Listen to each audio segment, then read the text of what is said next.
Diyos ngayong araw ay ibabahagi ko po muli yung tinanggap po nating mensahe noong nakaraang Miyerkules po. Ayan po. So, ano po ba ang pinaka-importante po? What is the first thing po we saved children of God must do after receiving Christ into our lives po? So, there are steps po. There are steps. So, of course po, our spiritual DNA has been changed po. You know DNA po. So, we all have, we all have different DNAs po. Tama po ba? Pero kung halimbawa tayo po ay magkaka-mag-anak or sabihin na po natin magkakapamilya, ganyan, maybe we have the same DNA po. Pero tayo po, nung tayo po ay naging anak po ng Diyos, ang pinaka-importante po, our spiritual DNA has been completely changed po. Meaning to say po, our spiritual DNA, yung dumadali po sa dugo po natin, tayo po ay mga anak ng Diablo. But when Christ came here, when He died on the cross, He completely solved the fundamental problem po. Our spiritual DNA has been changed po. Ibig sabihin po nung tayo na po ay naging mga anak ng Diyos. And after that po, the second step is important po. Ano po yung pangalawang step po na yun? You really have to understand po, where do true healing comes from po.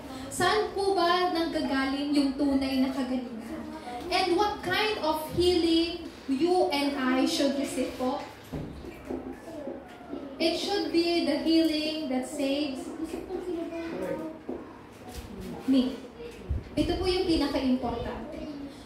Where do true healing comes from po? Ang tunay na kagalingan po ay nagmumula po kay Jesucristo sa salita po ng Diyos. Then, why I should revive or save myself first?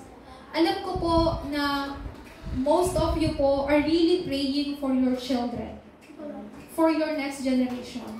But just praying for them po, just to pray for them will not help them po. Will not help them to be saved. Yung sinasabi lang po natin, lagi ko siyang pinapanalangin. Having this kind of love po, you know, we really cannot measure the love of parents po to his or her children po. Di po ba? Because it's the love of the parents. Pero, how you and I can truly save our next generation po? How can we really save them po? Pinaka-importante po dito, sa binasa po natin in the word of verse 12 po ng Ephesians chapter 6, for our struggle is not against flesh and blood, but against the rulers, against the authorities, against the powers of this dark world. Meaning to say po, ang mga anak ng Diyos tayo po, dapat meron tayong laging spiritual na pakikipaglaban po. So ano po yung una po dapat ninyong maintindihan? Healing that saves me po, before anything else po, you really have to understand, yung background po ninyo ay nagmumula, clean na po natin sa likod. Ito po ang background po ninyo, the throne's baptism. Kanina pong background po ito, this is the background that God has given you. This is eternal background na meron po kayo bilang isa pong mga anak ng Diyos. Pag sinabi pong throne's partisan, eternal background po, this is heavenly background. It's a background po mula po sa kalangitan. Ang Diyos ang background po ninyo sa madali pong salita. Before solving this fundamental problem po, our background is hell po. You and I have no choice but to eternally suffer sa impyerno po. Kasi that was our fate po. Pero when Jesus Christ solved our fundamental problem po, and when you accepted Christ into your heart po, your background has been changed po. So remember po, your eternal background is throne's baptism. Mula po sa trono po ng Diyos, and it's eternal po. Then, hindi lang po yun. Because your background is eternal, your background is this throne's baptism po. Then, the path, the journey that you are taking is throne's journey. Trono po ng Diyos. Not just kind of journey. So we don't have much, ano nga po ito, mga youth po dito. With only Jana and Tim. But they are important. Napaka-importante po nila. Just remember, the journey that you are taking right now is not any kind of ordinary journey, but the journey that is inside of God's throne. So do not be deceived. You don't have to compare yourself with other people. Siya magaling, ako hindi. Bakit ganito yung sitwasyon ng pamilya ko, tapos sila hindi naman ganito? No po. The journey that we are taking right now is the throne's journey po, where God allows us to receive the power po. What kind of power po? The power where you enjoy the blessing of with. The answer of with. This is the most important thing. Uulitin ko po. Yung journey po ninyo is not the journey that you are taking alone po. Hindi po kayo mag-isa po sa journey po na yan. You are taking the journey na kasama po ang Diyos. You are taking the journey na merong pagpapala po ng Emmanuel. At ito po yung pinaka-importante. You are taking that journey where everything ay pinagsasama-sama po ng Diyos para sa ikabubuti po ninyo. That is the blessing of oneness po. Amen. So you are taking the journey inside of the throne. Pero napaka-importante din po nito. This is your identity. Then sa oras po na yon,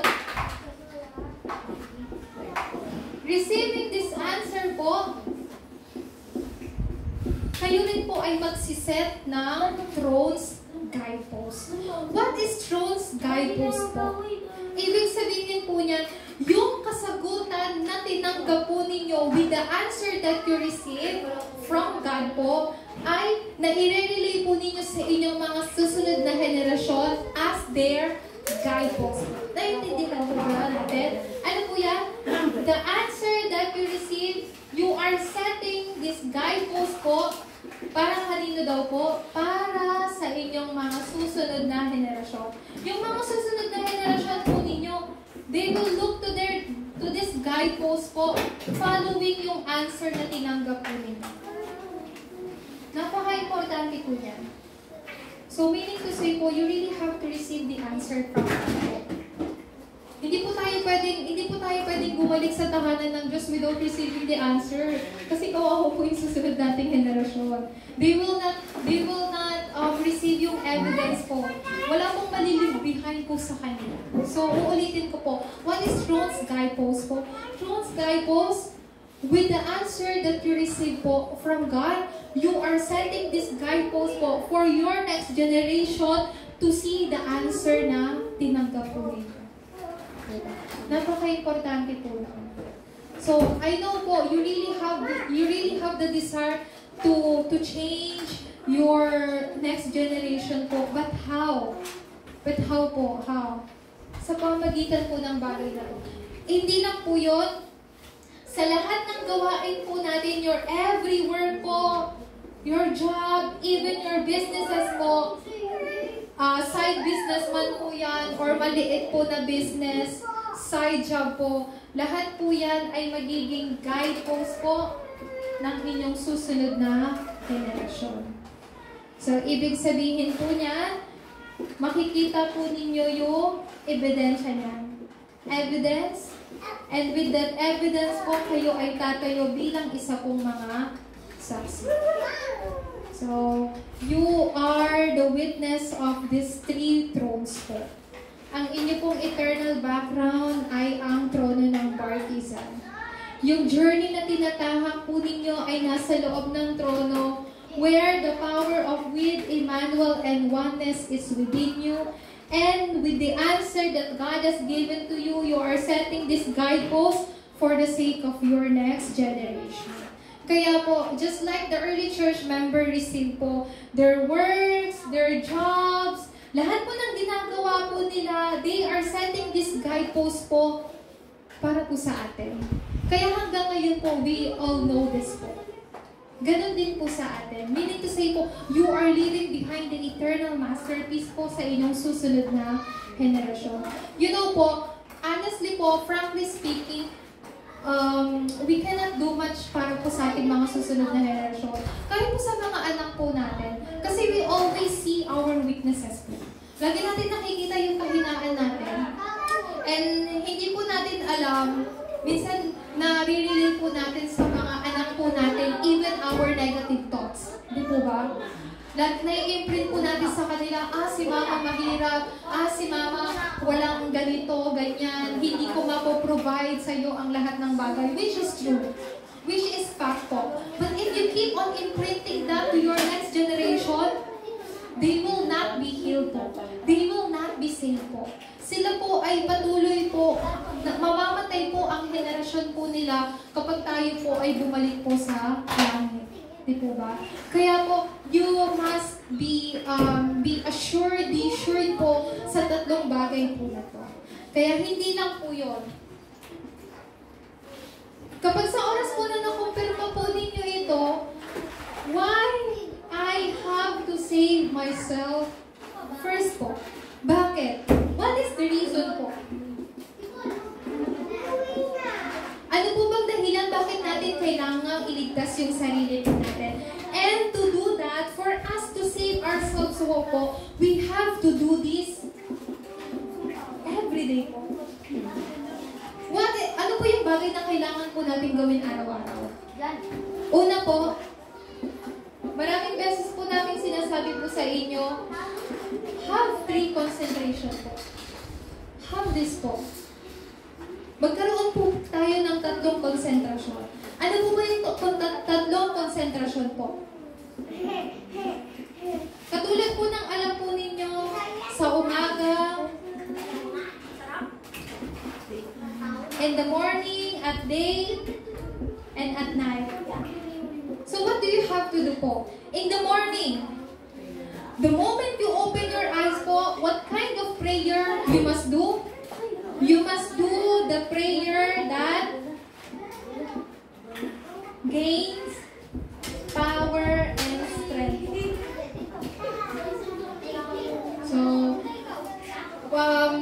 tawag po nito, let the children po, they are noisy, but I really pray na you can focus po sa message po natin. So, what kind of prayer you must do every morning po? You must do the prayer that really gains you power and strength po. Do not just do any kind of prayer po. Do not just do any kind of blah blah blah prayer po. You have to be specific with your prayer po. Lord, at this time, give me the power. Give me the strength. Help me to gain new strength with your word po. Sa oras po na yun, it will restores everything po. I really encourage our adult members po to begin the prayer that really gains you power and strength po. Sa umaga, pagkagising po ninyo, manalangin po kayo sa Panginoon na magkaroon po kayo ng kalakasan. What kind of power po? Power that comes from the Holy Spirit po. The moment you open your eyes, before you begin your work, bukas po Monday, pasukan na po ng mga bata. And mostly, yung mga parents po natin, yung mga nanay po natin, you're waking early in the morning po para ihanda po sila. Tama po ba?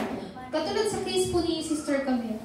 But before you prepare them po, Sister Camille, even at least 5 minutes po. Bago niyo po sila gisingin, 5 minuto, magkaroon po kayo ng sarili niyong oras to have this kind of morning routine prayer po. Ganun din po kay Deaconess Luz. Before you open your sari-sari store po, the moment you open your eyes, just 5 minutes pray po. Panginoon, bigyan niyo po ako ng kalakasan with your Holy Spirit po. Bago ko bubuksan yung tindahan ko, naway ang lahat po ng bibili, magiging customer ko po, may I shine the light of Christ upon them. You have to pray that kind of prayer po. Sa mga kina-Deaconess Maria, kina-Deaconess Amelia, kina-Deaconess Beth, who are waking up early in the morning po to clean, kasi part na po ng exercise po ninyo, to cook. Meaning to say po,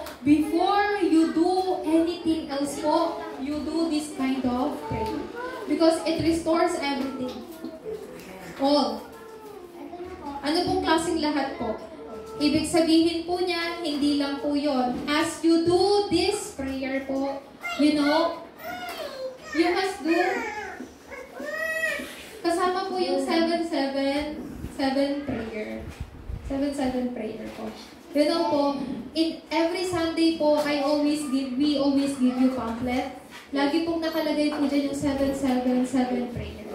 Wala pa pong 3 minuto, tapos na po yung prayer po na yan kapag ginamit po ninyo. So you may utilize that 7-7 prayer po every morning po. Then, ano pong mangyayari? Then you also pray with your ano nga po yung schedule. Your today's schedule po. Don't forget this po.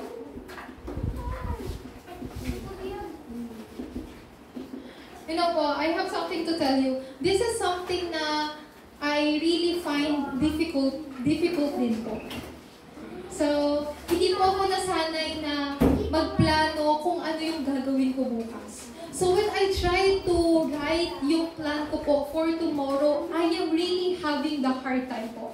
Kasi ibig sabihin po nun, sa gabi pa lang, iisipin ko na ano ba yung gagawin ko bukas? Sino yung i-meet ko tomorrow? But, we still need to do it. Kailangan po natin pag-practice it. Especially yung mga remnants natin like Tintin and Jana. Hanggang kayo pa ay bata, you must practice yourself doing your today's schedule at night. Naiintindihan niyo ba?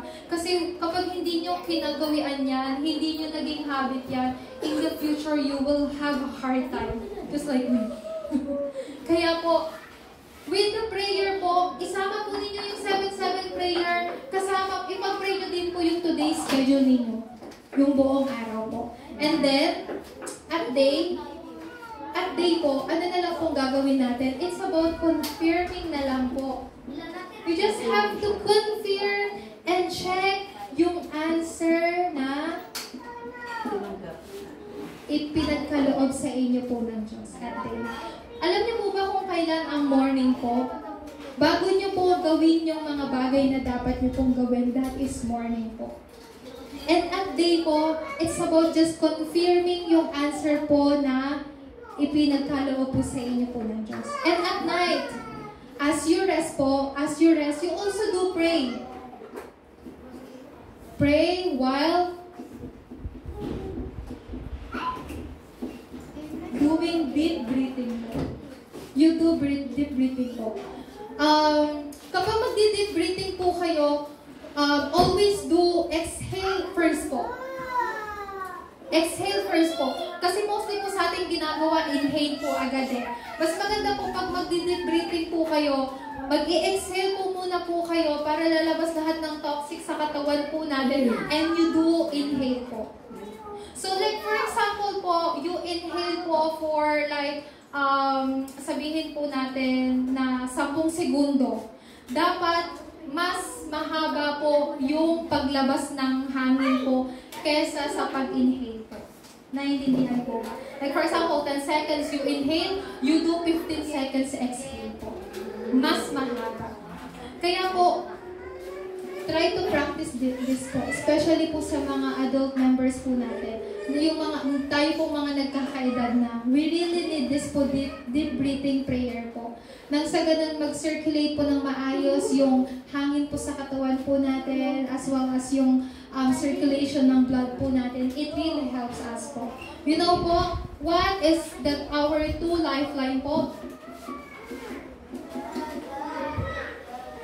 Our 2 lifeline is prayer and breathing. Okay po? Ito po yung dalawang bagay na nagbibigay buhay po sa atin. Meaning to say, of course, without breathing, mamamatay po tayo. Tama po ba? Of course, without prayer, you will die spiritually. So you have to do this together po, para hindi tayo mamatay. You do pray while deep breathing prayer po. Kaya po, at that time po, Kapag nasimulan po natin gawin yan, then 3 settings will be set in us. What are the 3 settings po?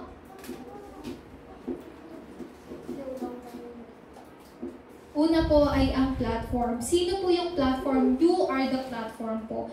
This platform po has already been raised within you po. Already raised within you. Why? Because you are God's children. God's children are called God's absolute platform po. So anong ibig sabihin po ng platform? Wherever you are, wherever you go po, people will come to you to be saved. Amen po ba? People will come to you to be saved. I just mentioned po earlier na katulad po ni Deaconess Luz, you have sari-sari store po and every day po you meet a lot of people. Pero actually kahit hindi mga new people kasi halos mga kapitbahay nyo lang po. Pero every day you meet a lot of people po. And yung mga customer po na dumadating po sa inyo, do not just take them as your ordinary customers po. Pero you have to think them na, God is sending them for me para i-shine yung light ni Christ sa kanila. That is you being platform po. Di po ba?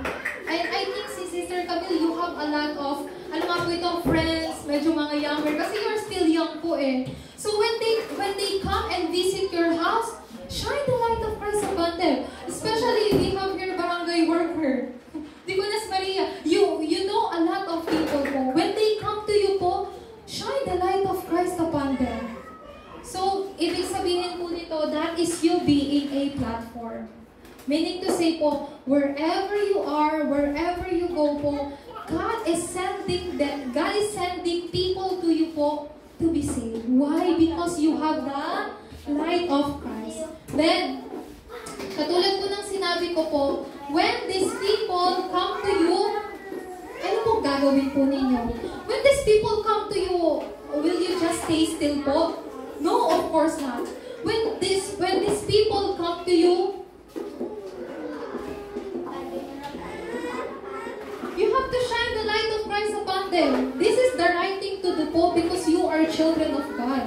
When these people come to you, do not just stay still po. Sorry, nakakahiya. Oh, yes, me too. But, meaning to say po, yung mga tao na yun kailangan ay makareceive ng gospel. Who is this light? This light is Christ. Sa madali pong salita, when these people come to you po, you have to absolutely share them the light of Christ. Kasi this is already within you po. Then, the same answer that you receive po ay i-relay nyo din po sa kanila. Ano pong tawag po dyan? Yan gospel po, evangelism po. Evangelism. This answer po that you receive po, you relate to them, that is also evangelism po. Kasi like for example, yung answer na nare-receive ninyo, meron kayong confirmation na tanging si Kristo nga lang yung solusyon. With that assurance po, kapag naibahagi nyo po yun sa tao, that is you being antenna po. Kasi the same answer you experience, the same answer that you enjoy when you relate it to other people po, that is the role of antenna po. So, I really pray po na as you challenge yourself po doing this 3 concentration in your life po, these 3 settings po ay maset sa buhay po ninyo. Amen po ba? Amen. At ang pinaka-importante din po sa lahat, you will discover these 3 answers upon you. What are these 3 answers? These 3 answers where when problems, even kahit dumating po yung problema, madidiscover po ninyo, you will see that this problem has an answer and this problem ay merong pagpapala. Kapag dumating naman po yung conflict sa ating buhay, it is the opportunity to do renewal po. And when crisis come, kapag may dumating po ng crisis, crisis sa buhay po natin, it is also the opportunity to experience God's power. You know po, nung naranasan po ng mga Israelita po yung crisis like Red Sea, God told them po to stay still. God told them to stay still po. So, ganoon din po tayo. Kapag may dumadating po ng crisis sa buhay po natin, it is the opportunity to really enjoy God's power po. So, do not see problem as problems. Do not see conflicts as conflicts. Do not see crisis as crisis po. But starting from today po, you have to see those problem, conflicts, crisis with answer, blessing, renewal, and power po. Ito po ay napaka-importante. Then, sa oras po na yon, you will no longer see your own standard, your own level, your own opinion po, and your own base po. Sa halip makikita po ninyo yung kalooban at kagustuhan po ng Diyos. Pangalawa po, so if this is everyday, then what do you have to do every time? Or every hour? So every time or every hour, what do you have to do po? Once again po, you may just have to confirm po. Ano po yung kailangan niyo pong i-confirm? Yung daloy ng kasagutan na ito. So, nasan po ba tayo right now? We are here in church po. At this time, you are reconfirming. You are reconfirming this answer po. Kahit nasaan po kayo, at this time po, anong ginagawa natin worship? During our worship time, it is a time of reconfirming the, covenant po ng Panginoon. It is reconfirming the answer within this covenant po. So, kaya nga po, napaka-importante po to have the time of this po, reconfirming. So, to the point po na kahit maraming problema yung umaaligid po sa atin, marami pong ingay, marami pong boses na naririnig po natin, this world's voice, people's voice, even Satan's voice po. But when you reconfirm this po, you will stand in the faith po that Jesus is the Christ. To the point po na no one can shake you po. Walang makakapagyanig po sa inyo kapag kayo po ay nasa loob ng confirmation po na to. At ito pa po, ito rin po yung isang bagay na dapat po natin gawin. Napaka-importante. Every time po, please do this. Me too. Exercise, yes, the best. Kailangan po natin gawin to. So, I am really sorry to say po, but hindi na po tayo tumatanda, ano nga po yun? Tumatanda na po tayo lahat. So, you and I must do this po, exercise. So, just like what last Wednesday po, sinabi po doon, in every hour po, in every hour, hourly, bawat isang oras po, kahit magkaroon po kayo ng 10 minutes, exercise po. Sa loob po ng isang oras. Di po ba? Hindi po 10 minuto lang sa buong maghapon po Bawat isang oras po, kailangan magkaroon kayo ng 10 minuto. Naintindihan po ba? Bawat oras, like for example, this, mamaya po, 1 p.m. So, bago mag 2 p.m. po, mag-exercise kayo for 10 minutes. Ganun po. Tapos, pagdating ng 2 p.m., bago dumating yung 3 p.m., another 10 minutes. So, every hour you do 10 minutes. 1. Bakit po? 1. Kailangan po ninyong maigalaw-galaw po yung katawan po ninyo. So, actually po, tawag po nito, yung mga gawain po sa bahay, we cannot really consider that as exercise po. Those are not part of exercise po. Kasi wala po kayong light stretching po. Actually, bago nyo po gawin yung mga mabibigat po na mga trabaho po, kailangan po ninyo ng light stretching po. Kailangan nyo po muna i-stretch yung mga katawan po ninyo. Kasi kapag biglaan po kayo nag-exercise, then what will happen po to your bones, di ba? Matatanda na po tayo. Sabi po ni Samuel Light yesterday po, habang tumatanda po daw ang tao po, mas nagiging namumurupok, numinipis daw po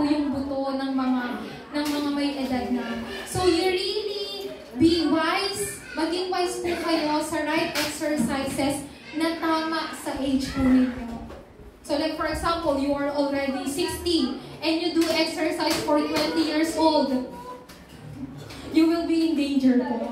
Di po ba? Like for example, you are 70 years old and you do exercises for 25 years old like me, you cannot follow me po. You cannot follow me. I can still, alam niyo po, I can still stretch my legs, mga ganyan. But that's why you have to choose right exercise for you po. Naintindihan po ba? Just remember this po, every hourly, you must do light stretching po, kahit 10 minuto po. Unat-unat ang mga kamay, ang mga paa. Tapos napakaganda rin po you do this, yung ganyan po, ganito po. Kapag ginawa po ninyo yan, up and down, napakaganda po sa inyong kalusugan. And then, this one, napaka-importante din po. You must be, you must become this person po. You must become health-conscious person po. Health-conscious po is not bad po. It's not really bad. Kasi sabi ng mga tao, masama daw yung health-conscious. Hindi naman po. Being health-conscious po, meaning to say, nagki-careful po kayo. You are really being careful. And I am not, alam niyo po yun, hindi ko po tinataas yung bansang Korea. But I really like the way they do their exercises po and yung everyday living po nila. They are really strict to themselves po when it comes eating food po. Ayun po.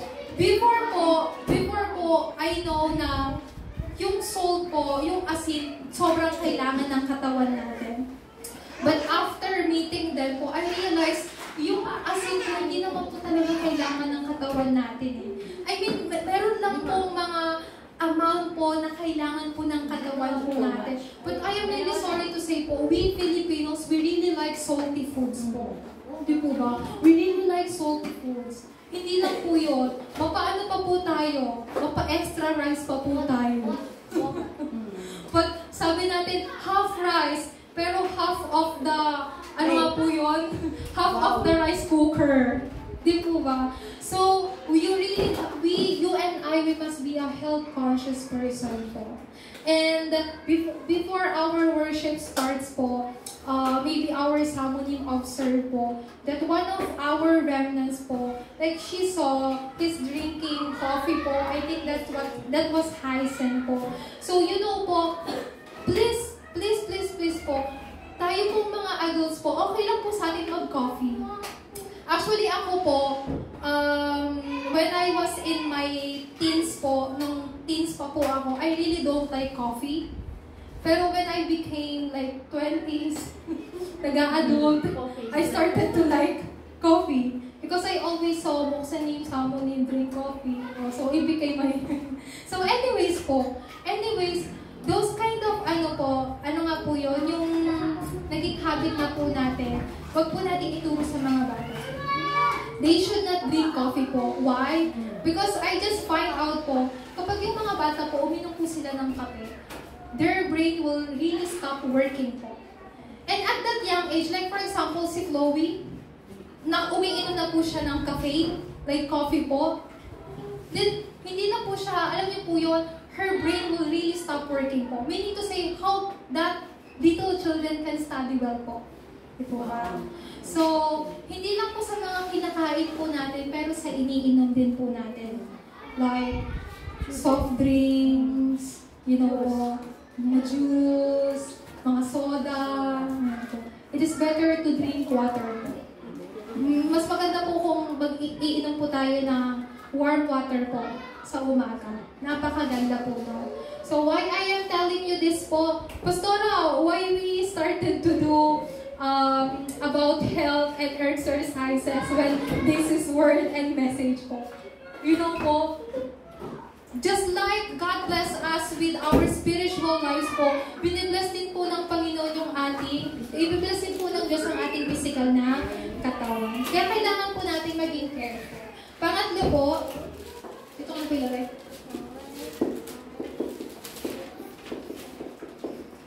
So, wag po natin kakalimutan po itong bagay po na to. Pangatlo po, po, in every affairs or in everything po, in every work po, what is the pinaka-accurate one po na kailangan po nating ma-receive?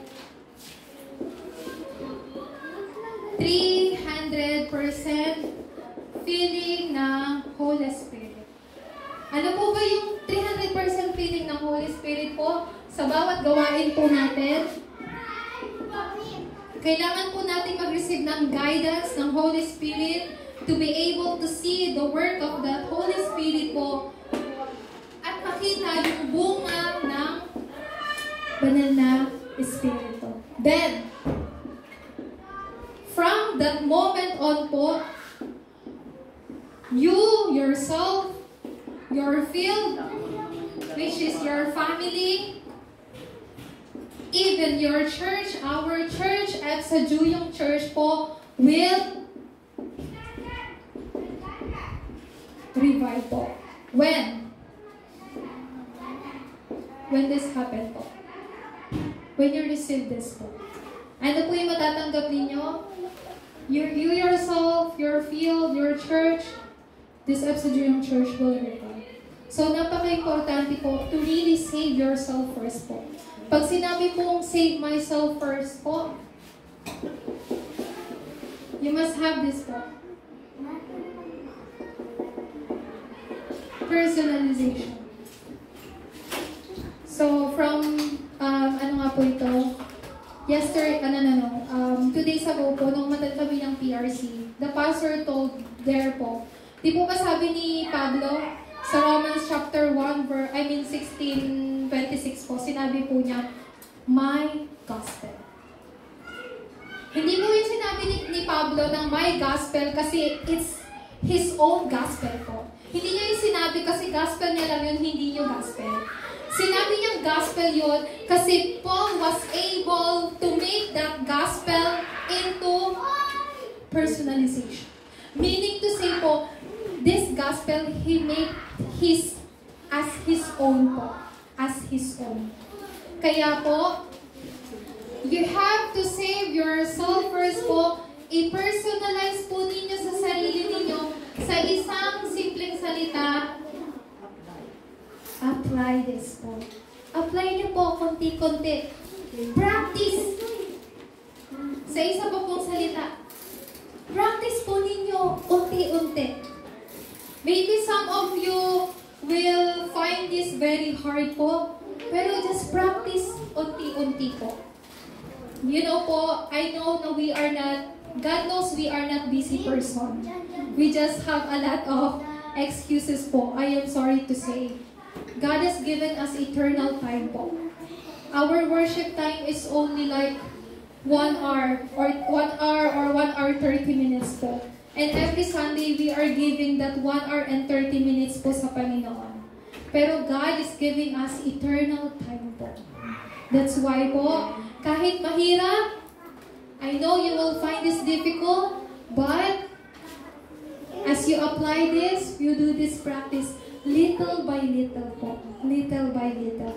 Then, what you will gain po, what you will gain is power, really eternal power, comes from heavenly throne. Heavenly throne. That's why God has called you as His. You are God's absolute partisan. Huwag niyo pong kakalimutan to. In-establish na po kayo ng Diyos bilang kanyang mga absolute partisan po. So, you just have to stand in the way God wants you to stand po. Sa loob po ng salita na ito. Just like Paul confessed po, my gospel, this gospel po, you and I, we make this gospel as our own gospel po. Ma-personalize po natin sa buhay po natin. Makita po natin how worship po really restores everything po. So I really pray po na during our worship time po, our mind will be renewed, our souls will be renewed po to focus and concentrate po sa salita po ng Diyos. Amen po. So Tayo po ay nanalangin. Let us pray. Our dear Heavenly Father God, we praise you for allowing us, Panginoon, na tumanggap po ng mensahe na ito. Lord, we understand and we realize that we cannot change or we cannot save everything po by our own efforts po. That's why you have given us the power from the Holy Spirit. Lord God, therefore allowed us to save ourselves first, Panginoon, to personalize this gospel even more. Though we will find this difficult, Lord God, makikita po namin ang sarili po namin limitasyon, but we believe that in this journey ay nakakasama po namin kayo, Lord God. Bigyan po ninyo kami ng kalakasan, magkaroon po ng katuparan ang inyong pong salita sa oras na ito, sa tanging pangalan ni Jesucristo. Amen. Amen.